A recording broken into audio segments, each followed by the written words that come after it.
Hello everyone. In this video we draw the axial skeleton without the skull, os sacrum and os coccygis. We start with the general structure of a vertebrae.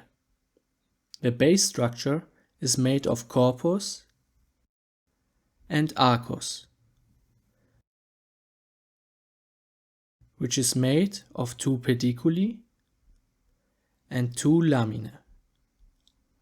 Here is the foramen vertebrale, and in the region of each pedicle there is a foramen intervertebrale.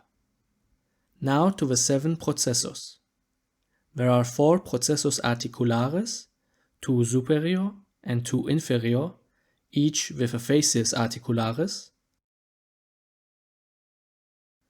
2 processus transversus, and 1 processus spinosus. There are also the fovea costalis superior, inferior, and processus transversi on each side. The ribs are divided into caput, column, and corpus. In this area is the tuberculum costae. Now a brief overview of a specific structure of a vertebrae.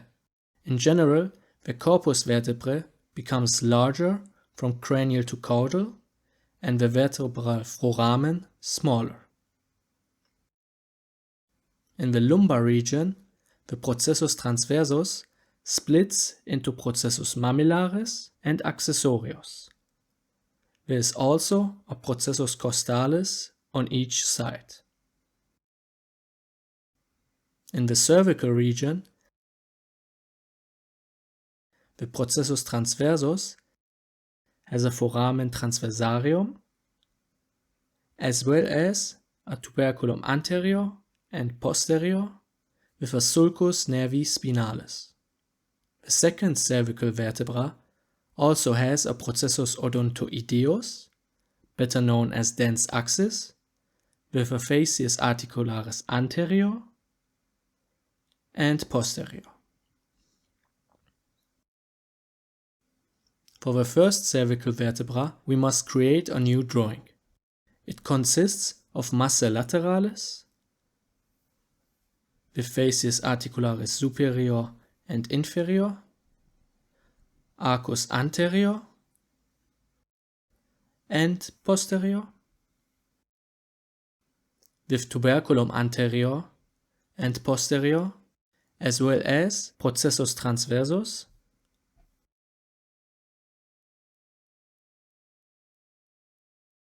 with foramen transversarium, and this is the fovea dentis.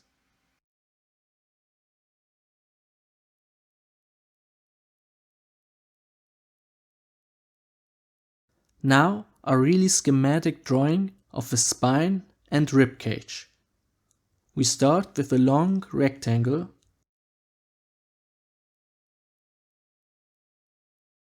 and draw thick lines in the middle and around a quarter of the upper and lower ends. In this area we have the 7 cervical vertebrae, here the first 7 thoracic vertebrae, then the last 5 thoracic vertebrae, and here the 5 lumbar vertebrae. Next we draw the sternum, which extends from the 2nd to the 10th vertebrae. This part is the processus xiphoideus. This is the corpus, and this is the manubrium with incisura clavicularis and jugularis. We draw the rib cage by starting here, making a large arc, and ending at the sternum. Next, we draw the 7 costae verae. They are called true ribs because they end directly at the sternum in its incisura costalis.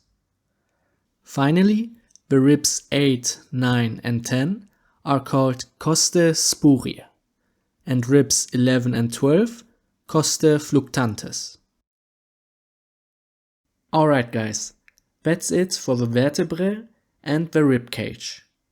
For a better understanding, draw the structures along with another YouTube tutorial or with your favorite anatomy book. Then adapt the drawing to your needs. So, thanks for watching and see you next time.